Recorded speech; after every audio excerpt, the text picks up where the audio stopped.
नमस्कार, आदाब। मैं आप सभी का होस्ट एंड दोस्त कुमार अमित आप सभी के साथ एक बार फिर से रूबरू हूँ आप सभी के लिए एक और अमेजिंग लेक्चर लेके। हम काफी टाइम बाद मिल रहे हैं, ये वीडियो बहुत दिन बाद आ रही है, तो बहुत एक्साइटिंग ये वीडियो होने वाली है। बेसिकली हम लोगों ने अपना बायोलॉजी शुरू कर रखा था क्लास 10th के अंदर, और लास्ट टाइम हम लोगों ने एक बायोलॉजी का चैप्टर भी किया था जहां पे हम लोगों ने reproduction, how do organism reproduce के ऊपर बात की थी। आज का वीडियो काफी इंपॉर्टेंट होने वाला है, क्योंकि आज ये जो वीडियो है बेसिकली वन शॉट लेक्चर है आपका कंट्रोल एंड कोऑर्डिनेशन। प्लांट्स के अंदर और एनिमल्स के अंदर, बेसिकली ह्यूमन बीइंग के अंदर किस तरीके से बॉडी के ऑर्गन कंट्रोल होते हैं और कैसे कोऑर्डिनेट होते हैं। मतलब जैसे हम लोग सोचते हैं वैसे हमारी बॉडी काम करती है, यानी कि there is a great control and coordination in the human body. वो कैसे होता है, ब्रेन क्या होता है, स्पाइनल कोड क्या होता है, कितनी नर्व्स काम करती है, कैसे प्लांट्स कोऑर्डिनेट कर पाते हैं, तमाम चीजें हम इस वीडियो में जानने वाले हैं। तो अगर आप लोग भी इंटरेस्टेड है तो बने रहे लास्ट तक। उससे पहले एक इंपॉर्टेंट बात, अगर आप क्लास 10 के स्टूडेंट है तो मेक श्योर करके यार इस चैनल को सब्सक्राइब कर लीजिए, क्योंकि ऐसा अमेजिंग कंटेंट आपको इस चैनल पे मिलेगा सिर्फ। चलिए विदाउट वेस्टिंग टाइम शुरू करते हैं। देखो, जैसा कि आप लोगों को पता चल रहा है, कंट्रोल एंड कोऑर्डिनेशन पूरी बॉडी को एक सिस्टम है या एक ऑर्गन है जो कंट्रोल करता है, जिसके हिसाब से सारे जो ऑर्गन है ये रिस्पोंड करते हैं। वो रिस्पोंड करना क्या कहलाता है, कोऑर्डिनेट कर पाना। ठीक है, तो कैसे कंट्रोल करता है, कैसे कोऑर्डिनेट करती है बॉडी, इन सभी तमाम चीजों के ऊपर हम यहाँ पे डिस्कशन करने वाले। देखो यहाँ पे मेजर, अगर मैं आपके कंटेंट की बात करूं कि आपको यहाँ पे पढ़ना क्या है, आपके सिलेबस में क्या है, तो पहले हम लोग पढ़ेंगे नर्वस सिस्टम इन ह्यूमन, उसके बाद हम हार्मोनल सिस्टम पढ़ेंगे, कंट्रोल मैकेनिज्म पढ़ेंगे, फिर आपका प्लांट्स कोऑर्डिनेशन पढ़ेंगे। अब आप लोग देखिए, कंट्रोल एंड कोऑर्डिनेशन का प्रोसेस ह्यूमन बीइंग के अंदर दो चीजों के थ्रू होता है। पहला आपका नर्वस सिस्टम का इस्तेमाल करके। नर्वस सिस्टम एक ऐसा सिस्टम होता है जो नर्वस से मिलकर बना होता है और जो बेसिकली कंट्रोल एंड कोऑर्डिनेशन में हेल्प करता है किसी भी बॉडी की। आगे हम बात करेंगे हार्मोनल सिस्टम। यहाँ पे हार्मोन्स रिलीज किए जाते हैं आपके ब्लड में, और वहां से इनको क्या किया जाता है, कंट्रोल किया जाता है और कोऑर्डिनेट किया जाता है डिफरेंट ऑर्गन्स को। तो ये तमाम चीजें हम लोग यहाँ पे वन बाय वन करके डिस्कशन करने वाले। तो सबसे पहले हम लोग शुरू करते हैं कंट्रोल एंड कोऑर्डिनेशन। जैसा कि मैंने आपको बताया माय डियर फ्रेंड्स, पहला कौन सा आपका नर्वस सिस्टम, ये फर्स्ट आपका है। नर्वस सिस्टम के ऊपर हम लोग बात करेंगे। सेकंड हम लोग किसके ऊपर बात करेंगे, हार्मोनल सिस्टम के ऊपर। अब बात करते हैं नर्वस सिस्टम की। देखिए, नर्वस सिस्टम बेसिकली दो सिस्टम से मिलकर बना होता है। पहला सिस्टम जिसको कहते हैं सेंट्रल नर्वस सिस्टम, ये हम इसको बोलते हैं सीएनएस। सीएनएस का मतलब क्या होता है, सेंट्रल नर्वस सिस्टम। इसको आप लोग बोलते हो पेरिफेरियल नर्वस सिस्टम। तो दो आपके सिस्टम हो गए, एक सेंट्रल नर्वस सिस्टम, एक peripheral nervous system. Central nervous system में आपका पहला पार्ट क्या होता है, आपका पहला पार्ट होता है ब्रेन, जहां से आपको क्वेश्चन 100% देखने को मिलता है। दूसरा होता है आपका स्पाइनल कोड, यहां से भी एक क्वेश्चन आता है। ठीक है, तो स्पाइनल कोड हो गया, दूसरा क्या हो गया आपका ब्रेन हो गया। ये दोनों किस में आते हैं, मैंने अभी भी बताया आपको, ये आते हैं आपके सेंट्रल नर्वस सिस्टम के अंदर। यस, किस में आते हैं, सेंट्रल नर्वस सिस्टम। अगर आप लोग यहाँ पे आ जाते हो, पेरिफेरियल नर्वस सिस्टम, पीएनएस जिसको बोलते हो। ठीक है, यहाँ पे दो कैटेगरियां बनती है। सोमेटिक नर्वस सिस्टम, इसको एसएनएस से रिप्रेजेंट करते हैं, सोमेटिक नर्वस सिस्टम, और इसको कहते हैं ऑटोनोमस नर्वस सिस्टम, एएनएस कहते हैं। अब यहाँ पे एएनएस में भी आपको दो कैटेगरियां मिलेगी, सिम्फेटिक आपका बन जाएगा और पैरासिम्फेटिक। तो ये आपका कंप्लीट चार्ट है, फ्लो चार्ट, आप इसको याद कर लीजिए। अगर आपसे पूछा जाए, नर्वस सिस्टम में बेसिकली दो कैटेगरियां होती है, सीएनएस होता है और दूसरा क्या होता है, PNS, central nervous system, peripheral nervous system. Central nervous system में दो आपको पढ़ने, ब्रेन और आपका स्पाइनल कोड। यहां से आपको 100% क्वेश्चन देखने को मिलेगा। आगे अगर मैं बात करूं पेरिफेरियल नर्वस सिस्टम, तो यहाँ पे आपको somatic nervous system, autonomous nervous system, और ऑटोनोमस नर्वस सिस्टम में भी आपको दो चीजें देखने को मिलती है, सिम्फेटिक और पैरासिम्फेटिक। क्लियर, आई होप ये समझ में आ गया फ्लो चार्ट। हम अपने ब्रेन से इस पार्ट को शुरू करने वाले। क्लियर है, सबसे पहले समझते हैं what is the meaning of nervous system, compose of. जो आपका नर्वस सिस्टम है वो किन से मिलकर बना होता है, बेसिकली नर्व से मिलकर बना होता है। नर्व से पहले आप लोग एक शब्द देख लीजिए, दिस इज कॉल्ड न्यूरॉन्स। क्या होता है आपका, न्यूरॉन्स। क्लियर है, तो आपका जो nervous system is consist of the neurons. Basically ये बात है कि आपका जो नर्वस सिस्टम वो किससे मिलकर बना होता है, न्यूरॉन से। अब ये वाला जो डायग्राम है that is very very important, आपके एग्जामिनेशन में आ सकता है। इस चीज को आपको थोड़ा ध्यान में रखना है और इसको प्रॉपर तरीके से ध्यान से देख लीजिए। अलग अलग पार्ट से सबसे ऊपर जो आपको दिख रहा है इसको बोलते हो डेंड्राइट्स, पहला पार्ट रहने वाला है। सेकंड पार्ट आपका साइटन, सेकंड पार्ट है। उसके बाद है मिलिन सेट, ये आपका थर्ड पार्ट रहने वाला है। नोड्स ऑफ द रणवीरा ये आपका फोर्थ रहेगा, और एक्सोन टर्मिनल ये आपका फिफ्थ रहेगा। यानी कि part number first, part number 2, part number 3, part number 4 और पार्ट नंबर 5, पांचों में से आपको लेबलिंग के लिए भी क्वेश्चन आ सकता है। ये वाला डायग्राम आता ही आता है आपके एग्जामिनेशन में। आप सीबीएसई, एचबीएसई किसी भी बोर्ड से बिलोंग करते हो, पक्का यहां से पूछा जाएगा। ठीक है, अब यहाँ पे आपसे पूछा जाता है डेंड्राइट्स क्या होता है। अब इसके वर्क को समझ लीजिए, what is the meaning of dendrites. तो आप लोग क्लियरली देख पा रहे होंगे, यहाँ पे साफ साफ लिखा हुआ है, function of dendrites are to receive the signal. Signal को क्या करना है, रिसीव करना है फ्रॉम अदर न्यूरॉन्स। अलग अलग न्यूरॉन से सिग्नल को कौन रिसीव करता है, आपकी डेंड्राइट्स रिसीव करती है। To process these signals and the transfer to the information to the soma of the neurons. ठीक है, यानी कि इस इंफॉर्मेशन को ट्रांसफर करने के लिए बेसिकली कौन रिस्पॉन्सिबल है, डेंड्राइट्स। दूसरे न्यूरॉन से इंफॉर्मेशन कलेक्ट करके इसको ट्रांसमिट करने का काम कौन करता है, डेंड्राइट्स करता है। आगे it is also known as the cell body, इसको क्या बोला जाता है, सेल बॉडी भी बोला जाता है। विच प्रोमिनेंट न्यूक्लियस, जिसमें क्या होता है, प्रोमिनेंट न्यूक्लियस होता है। क्लियर, तो डेंड्राइट्स क्या होता है, क्लियर हो गया होगा। ये दो नर्व कनेक्टेड है, यहां से इंफॉर्मेशन कलेक्ट करके इसको ट्रांसमिट करने का काम कौन करता है, डेंड्राइट्स, और इसी को सेल बॉडी भी बोला जाता है, जिसके अंदर आपका प्रोमिनेंट न्यूक्लियस होता है। दैट्स इट, यहाँ पे न्यूरॉन्स के बारे में ये बात है। क्लियर है। सेकंड जो पार्ट वो होने वाला है, साइटोन के बारे में इतना कुछ पूछा नहीं जाता है। अगर आप माइलिन सेथ के बारे में पूछा जाता है, myelin sheath allow electrical impulse to the transmit quickly and efficiently along the nerve cell. Nerve cell के अंदर आपके जो इलेक्ट्रिकल सिग्नल ट्रांसफर हो पाते हैं एफिशिएंटली, मतलब एक्यूरेसी के साथ, और आपका किसके साथ, बेसिकली क्विकली, बहुत जल्दी। तो किसकी वजह से हो पाते हैं वो आपका माइलिन सेथ की वजह से हो पाते हैं। यही रिस्पॉन्सिबल है बेसिकली किसके लिए, आपका ट्रांसमिट होने के लिए, जितने भी सिग्नल है क्विकली और एफिशिएंटली। ठीक है, और यहाँ पे अगर माइलिन सेथ डैमेज हो जाता है तो ये इंपल्स है, जो सिग्नल है, ये स्लो डाउन हो जाते हैं, और बॉडी के बीच में जो कोऑर्डिनेशन होता है वो आपके ब्रेन, स्पाइनल कॉर्ड और जितने भी ऑर्गन है उनके बीच में वो एक तरीके से टूट जाता है, या स्लो काम करते हैं। क्लियर है, तो ये आपका माइलिन सेथ रिस्पॉन्सिबल होता है, इस चीज के लिए आपको इस बात का ध्यान में रखना है। आगे हम लोग बात करते हैं मोड ऑफ रणवीर। इसका मतलब क्या होता है, फंक्शन ऑफ एक्सोन। बेसिकली आप लोग यहाँ पे देख पा रहे होंगे, मेन पार्ट क्या होता है, ये वाला हिस्सा एक्सोन बोलते हैं। क्लियर है इसको, ठीक है।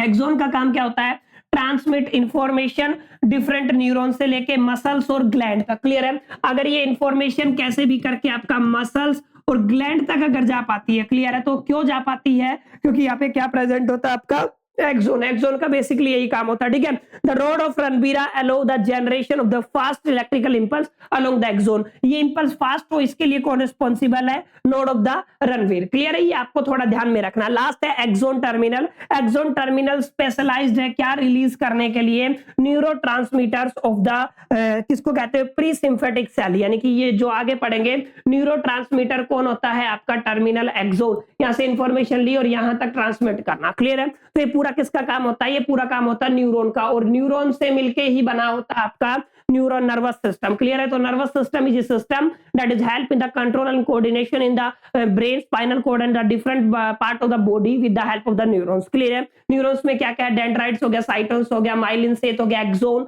रोड ऑफ रणवीर है, उसके बाद एक्सोन टर्मिनल है। इन सब का काम मैंने आपको समझाया माय डियर फ्रेंड्स, इनका वर्क मैंने आपको समझाया, और आई होप कि आपको समझ में आ गया होगा। समझ में आया तो फटाफट से वीडियो को लाइक कर दीजिए, फ्रेंड के साथ शेयर कर दीजिए, और वापस आ जाइए। चलिए समझते हैं, आगे पढ़ते हैं। क्लियर है, अब यहाँ पे देख लीजिए टाइप ऑफ न्यूरॉन्स। ये न्यूरॉन्स कितने टाइप के होते हैं, तो 3 टाइप के न्यूरॉन्स आप लोग यहाँ पे पढ़ते हो। क्लियर है, कितने टाइप के न्यूरॉन्स हो गए आपके, 3 टाइप के न्यूरॉन्स हो जाते हैं। ठीक है, पहले को बोलते हैं आप लोग सेंसोरी न्यूरॉन्स, सेकंड को बोलते हैं मोटर न्यूरॉन्स, और थर्ड को बोलते हैं रिले न्यूरॉन्स। ध्यान से समझना बच्चों मेरी बात। अपना पहला क्या है, सेंसोरी न्यूरॉन्स। सेंसोरी न्यूरॉन्स वो न्यूरॉन्स होते हैं जो बेसिकली आपके इंपल्स है, इंपल्स को आप लोग सिग्नल समझ सकते हो। ठीक है, इलेक्ट्रिकल सिग्नल, जो इंपल्स है उस इंपल को ट्रांसमिट करते हैं। यस, क्या करते हैं, आपके ट्रांसमिट करते हैं। अब कहां से कहां तक ट्रांसमिट करते हैं, this is a matter of concern, आपके बॉडी ऑर्गन से लेके और ब्रेन तक। क्लियर है, आपके बॉडी ऑर्गन से और ब्रेन तक ट्रांसमिट करने का काम किसका होता है, बेसिकली सेंसोरी न्यूरॉन का होता है। क्लियर है, और यहाँ पे sensory neurons present in the optic nerve. कहां पे प्रेजेंट होते हैं, ये ऑप्टिक नर्व। ठीक है, तो आपके ऑर्गन से और आपकी इंफॉर्मेशन ट्रांसमिट हुई कहां तक, आपके ब्रेन तक। तो ये काम किसने किया, ये जिस न्यूरॉन ने किया उसको क्या बोला जाता है, सेंसोरी न्यूरॉन्स। लेकिन अब यहाँ पे समझे, अगर आपका स्पाइनल कोड हो गया एक, तो अगर मैं स्पाइनल कोड की बात करता हूं, ठीक है, या फिर आपका ब्रेन हो गया, ब्रेन से जो इंफॉर्मेशन या जो कमांड है वो ऑर्गन तक पहुंचाने का जो न्यूरॉन काम करती है ना, उनको बोलते हैं मोटर न्यूरॉन्स। क्लियर है? यहाँ पे आप लोग देख पा रहे होंगे neuron present in the nerve connecting the brain and muscle arms. ठीक है, ब्रेन और मसल आर्म्स को जो कनेक्ट करती है ना, वहां पे जो प्रेजेंट होती है उसको क्या बोलते हैं? Motor neurons. ठीक है, अब यहाँ पे सेंसरी न्यूरॉन मोटर न्यूरॉन को जो कनेक्ट करती है न्यूरॉन्स, उनको क्या बोलते हो? Relay neurons. क्लियर है? Also called the interneurons allow sensory and motor nerves to the communicate. ठीक है, जो ये आपस में कम्युनिकेट कर पाती हैं मोटर और सेंसरी न्यूरॉन्स, किसकी वजह से कर पाती हैं? रिले न्यूरॉन्स की वजह से कर पाती है। Neurons present in the spinal cord, spinal cord में जो भी न्यूरॉन्स प्रेजेंट है वो कौन सी होती है? Relay neurons. तो आपको जरूर ध्यान में रखना है न्यूरॉन होता क्या है, कितने टाइप का होता है, क्या उसका स्ट्रक्चर होता है, हम लोगों ने देखा। क्लियर है? क्या उसका वर्क होता है। यहां से ये इंपॉर्टेंट टॉपिक बनता है, आपका एग्जामिनेशन में आ सकता है, मेक श्योर करके इसको पक्का कर लीजिएगा। अब यहाँ पे देखिए सिंगल जो आपके सिग्नल ट्रांसडक्शन का मतलब सिग्नल कैसे ट्रांसफर होते हैं। क्लियर है? ये आपका न्यूरॉन का एक हिस्सा है, ये दूसरे न्यूरॉन का हिस्सा है, यानी कि न्यूरॉन 1 है और ये क्या आपका न्यूरॉन 2 है। याद कीजिए यहाँ पे ये वाला जो हिस्सा था एक्सोन टर्मिनल, एक्सोन टर्मिनल का काम क्या था? ये आपका क्या करता था? न्यूरो ट्रांसमिट करता था। ठीक है, आप लोग देख पा रहे होंगे यहाँ पे ये आपके डॉट डॉट डॉट है, इनको बोलते हैं आप लोग न्यूरो ट्रांसमीटर। क्या बोलते हैं? Neuro transmitter. यहाँ से सिग्नल यहाँ से और यहाँ पे एंटर करता है केमिकल्स की फॉर्म में। यहाँ तक इलेक्ट्रिकल सिग्नल आता है आपका। क्लियर है? यहाँ तक क्या है आपका? इलेक्ट्रिकल। ये आपका केमिकल की फॉर्म में आ गया इधर। ठीक है, तो किसकी फॉर्म में? आपका केमिकल फॉर्म में, और यहाँ पे फिर ये सेकंड न्यूरॉन में चला जाता है। तो आपकी इंफॉर्मेशन क्या होगी? ट्रांसफर होगी। ये डायग्राम भी इंपॉर्टेंट आपसे पूछा ही जाएगा। क्लियर? तो मेक श्योर करके इसको याद कर लीजिए। अभी तक आई होप कि आपको समझ में आएगा, उम्मीद करता हूं करीब करीब समझ में आ गया होगा। न्यूरॉन्स क्या होता है, न्यूरॉन्स के टाइप क्या होते हैं, सेंसरी, मोटर और रिले न्यूरॉन्स क्या होती है। ठीक है, और उसके बाद कैसे सिग्नल ट्रांसफर होते हैं उसका डायग्राम आपको समझ में आ गया होगा। अब मेन मुद्दे की बात करते हैं, what is the nerve. Nerve क्या होता है? नर्व असल में एक कनेक्टिव टिश्यू होता है। Nerve is A connective tissue bind together सर्वल nerve fibres. क्या करते हैं? बहुत सारे नर्व फाइबर को जो बांधे रखता है, जो कनेक्टिंग टिश्यू, उसको क्या बोलते हैं? उसको बोलते हैं आप लोग नर्व। ठीक है, तो nerve is a connecting tissues bind together several fibres to make the nerve. Clear है? ये क्या होता है आपका नर्व। क्लियर है? तो ये नर्व आपको पता होना चाहिए। आप लोग देख पा रहे होंगे ये इसका कुछ डायग्राम होता है। ठीक है, ये आपका क्या है? नर्व फाइबर है, ये आपका एक्सोन है। खैर हम सारी चीजें पढ़ चुके, डायग्राम आप लोग देख लीजिए और इसकी डेफिनेशन को नोट कर सकते हैं। बेहद आसान है, कोई ज्यादा डिफिकल्ट आपको यहाँ पे देखने को काम नहीं मिलेगा। अब this is very very important, reflex arc. ये क्वेश्चन आपसे एग्जामिनेशन में पूछा जाता है। ठीक है, अब यहाँ पे ब्रेन से, जैसे आप लोग ध्यान से देखना इस डायग्राम को, ये हॉट बॉडी थी, जैसे आप लोगों की उंगली इसको टच हुई तो यहाँ पे रिसिप्टर होते हैं। रिसिप्टर मतलब जो इंफॉर्मेशन को रिसिप्ट करते हैं। इंफॉर्मेशन ने रिसिप्ट किया और यहाँ पे जो इंफॉर्मेशन थी वो कहां तक पहुंची? ब्रेन तक। ले जाने का काम किसने किया? सेंसरी न्यूरॉन्स ने। ब्रेन ने कमांड दी, कमांड कौन लेके आएगा? हाथ तक, बेसिकली आपकी मोटर न्यूरॉन्स। ठीक है, और हाथ ऑटोमेटिकली इसको क्या कर देगा? छोड़ देगा। तो ये जो रास्ता फॉलो किया ना सिग्नल ने, इसको बोलते हैं आप लोग रिफ्लेक्स आर्क। ये क्या बोलते हैं आप लोग? Reflex arc. और this is very very important diagram, इसको 100% पेपर में आता है माय डियर फ्रेंड्स। आपको प्रॉपर तरीके से बनाना, मैं फिर बता रहा हूं 100% आएगा पेपर में, ये पक्का ही पक्का। आप लोग इसको ध्यान से देख लीजिए। ठीक है, तो रिफ्लेक्स एक्शन क्या होता है? देखो, it is a special type of the neural circuit. आपकी किसकी बात हो रही है? रिफ्लेक्स आर्क की बात हो रही है। ठीक है, that begin with a sensory neurons. जो किससे शुरू होता है? सेंसरी न्यूरॉन से। मैंने बताया एट ए रिसेप्टर। क्लियर है? And with the motor neurons at a effector. कहां पे होता है? ये इफेक्टर पे खत्म होता है। देख रहे आप लोगों ने, reflex action is a involuntary and nearly instantaneous movement in the response to the stimulus. कोई भी स्टिमुलस मतलब बाहर चेंज आया, कोई भी अगर आपके एटमॉस्फेयर में चेंज आता है, उसके चेंज के रिस्पेक्ट में बॉडी अपने आप में जो चेंजेस करती है उसको क्या बोलते हो? स्टिमुलस बोलते हो। ठीक है, तो जो भी स्टिमुलस है उसके अगेंस्ट ये पूरा क्या होता है? प्रोसेस होता है। इसको क्या बोलते हो? Reflex action. तो this is very very important topic for point of view of your examination. तो मेक श्योर करके आपको इसको बनाना है। ये डायग्राम भी बेहद इंपॉर्टेंट है, तो मेक श्योर करके इसको 100% कंफर्म डायग्राम में से आता है, तो इसको प्रॉपर कर लेना। क्लियर? आई होप कि आपको समझ में आया होगा। अब बात करते हैं सेंट्रल नर्वस सिस्टम की। ब्रेन के ऊपर आ जाते हैं। कंट्रोल सेंटर होता है। ठीक है, और स्पाइनल कोड को कहते हो connect brain and the peripheral nervous system. Clear है? जो स्पाइनल कोड क्या करती है? आपके ब्रेन को पेरिफेरियल नर्वस सिस्टम से कनेक्ट करती है। सबसे पहले बात करते हैं ब्रेन की, दिमाग की। आप सभी को पता है जो आपका ब्रेन है वो एक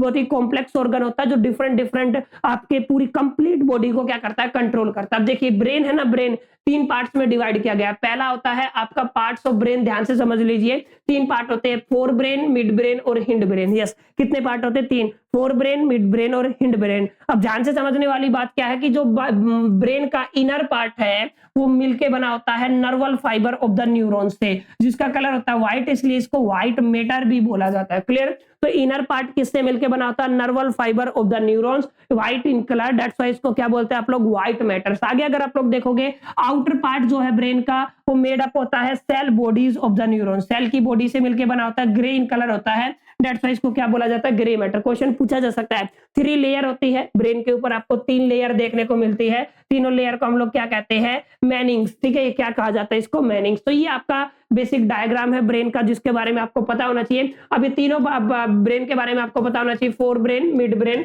और हिंड ब्रेन क्या होता है, इसके बारे में अभी हम समझने वाले। देखो ये डायग्राम है, ये भी पेपर में आता है। फोर ब्रेन के अंदर तीन मेजर पार्ट होते हैं, सेरेबम, थैलेमस और हाइपोथैलेमस, तीन पार्ट हो गए। ये तीनों मिलके क्या बनाते हैं? आपका फोर ब्रेन बनाते हैं। ठीक है, मिड ब्रेन आपको यहाँ पे दिख रहा होगा, मिड ब्रेन सिंपल है। उसके बाद होता है hind brain, pons, cerebellum, medulla, तीन चीजें मिलके आपका क्या बनता है? हिंड ब्रेन बनता है। ठीक है, तो ये आपको पता होना चाहिए कौन सा हिस्सा क्या है। ये वाला सबसे ज्यादा जो आपको एरिया दिख रहा है, ये वाला, ये क्या होता है? सेरेबम होता है। क्लियर है? ये क्या है आपका? ये आपका क्या है बेसिकली? यहाँ पे इसके नीचे थैलेमस है, हाइपोथैलेमस है, उसके बाद मिड ब्रेन है, पोन्स है, सेरेबेलम है और मेडुला है। अब इनके अपने अपने काम होते हैं जिनको आप लोगों को प्रॉपर तरीके से समझना। देखिए, forebrain consist of the cerebrum, olfactory lobes and the diencephalon. ठीक है, इसको छोड़ दीजिए, सेरेबम मेन पार्ट होता है। It main function is thinking. Thinking का काम कौन करता है? फोर ब्रेन करता है। Controlling the various activities such as touch, smell, hearing, speech and sight, इन सबको कंट्रोल करने का काम फोर ब्रेन करता है। क्लियर है? तो फोर ब्रेन का काम क्या होता है? फोर ब्रेन का काम होता है बेसिकली रिस्पॉन्सिबल है टच, स्मेल, हियरिंग, स्पीच और साइट के लिए, थिंकिंग के लिए कौन रिस्पॉन्सिबल? आपका फोर ब्रेन। इसके बाद आता है mid brain, acts as a bridge between the fore brain and hind brain. Fore brain और हिंड ब्रेन के बीच में ब्रिज का काम कौन करता है? आपका मिड ब्रेन करता है। Control the momentary of the head, neck and the trunk. अगर आपकी हेड की कोई मूवमेंट होती है, ठीक है, अगर आपके नेक की कोई मूवमेंट होती है और अगर आपके ट्रंक की कोई मूवमेंट होती है, इन तीनों को कंट्रोल करने वाला कौन है? आपका मिड ब्रेन है। और ये किसकी तरह काम करता है? ब्रिज की तरह काम करता है। ठीक है, आगे आपका कौन सा है? हिंड ब्रेन है। That is very very important, इसको थोड़ा ध्यान से समझना। What is the meaning of hind brain? Has a three centre called pons, cerebellum और मेडुला। मैंने बताया, जो आपकी सेरेबेलम हेल्प करती है बॉडी के पोस्चर और बैलेंस को मेंटेन करने के लिए। सेरेबेलम का काम क्या है? बॉडी का पोस्चर और बैलेंस कैसे मेंटेन होगा। आगे देखिए, medulla control all the controlling involuntary action such as heart beat, breathing, swallowing, coughing, sneezing और वॉमिटिंग। ये सभी के कौन कंट्रोल करता है? ये कंट्रोल करता है बेसिकली आपका कौन? मेडुला। क्लियर? तो ये आपके तीनों पार्ट्स थे, इसका डायग्राम देख लीजिए। Fore brain, mid brain, hind brain किस किस के लिए रिस्पॉन्सिबल है, कौन कौन से हिस्से यहाँ पे आते हैं। This is a very very important aspect. Clear? और उम्मीद मैं ऐसा करता हूँ आपको ये समझ में आ गया होगा। तो ये वाला क्लियर हो गया कि एग्जैक्टली ब्रेन क्या होता है। ठीक है, ब्रेन का डायग्राम कैसे बनता है। अब बात करते हैं स्पाइनल कॉर्ड की। स्पाइनल कॉर्ड के अंदर तो बेसिकली कुछ पार्ट्स होते हैं जिसको बोलते हो सर्विकल, थोरैक्सिस, लैम्बर, उसके बाद है स्क्रैल एंड क्या है? कोकीजेल। ठीक है, ये कुछ ऐसे पार्ट्स होते हैं किसके अंदर? आपके स्पाइनल कॉर्ड के अंदर। इतना डिटेल में आपको नहीं जाना, सिर्फ आप लोग मेन मेन बातें याद कीजिए। यहाँ पे है इनर पार्ट है वो स्पाइनल कॉर्ड का made up of the cell bodies of the neurons, grey colour होता है इसलिए ग्रे मैटर बोलते हैं। और इसका आउटर पार्ट है वो आपका न्यूरल फाइबर से बना होता है, जो व्हाइट का उल्टा है उससे, इसको क्या बोलते हो? व्हाइट मैटर बोलते हो। क्लियर है? एंड द फंक्शन क्या होता है इसका? Control body movement and the function, control body movement and the function, इसका काम होता है। ठीक है, report sense to the brain and the manage our reflex action, reflex action को मैनेज करना। ठीक है, अपने जितने भी रिपोर्ट करना सेंसेस टू द ब्रेन को। ठीक है, उसके बाद control body movements and the function, ये किसका काम होता है? आपका स्पाइनल कॉर्ड को होता है। ठीक है, डायग्राम देख लीजिए, this is very very important, paper में पूछा जा सकता है। व्हाइट मेट क्या होता है और यहाँ पे ग्रे मेट क्या होता है। यहाँ पे इनर पार्ट ग्रे मेट है ब्रेन में, आपका व्हाइट मेट क्या था? इनर पार्ट था, मतलब उल्टा है, जो यहाँ पे इनर है वो वहां पे आउटर था, जो यहाँ पे आउटर है वो वहां पे क्या था? इनर था। क्लियर? तो पूरा क्लियर हो गया होगा सेंट्रल नर्वस सिस्टम, उम्मीद में ऐसा करता हूं। ठीक है, अब ध्यान से देख लीजिए। मोटर ये तो मैं करवा चुका हूं, खैर ये आपका जो नर्वस सिस्टम कैसे काम करता है लोकेशन के हिसाब से और फंक्शन के हिसाब से, ये तो हम लोग पढ़ चुके हैं। अब आ जाइए हार्मोन्स के ऊपर। अभी हमने क्लियर कर लिया हार्मोनल सिस्टम, अभी हम पढ़ेंगे हार्मोन्स के थ्रू कैसे कंट्रोल किया जाता है, यहाँ पे हमें पता चल गया सेंसरी, मोटर और रीरे नर्व के थ्रू कंट्रोल किया जाता है, ठीक है।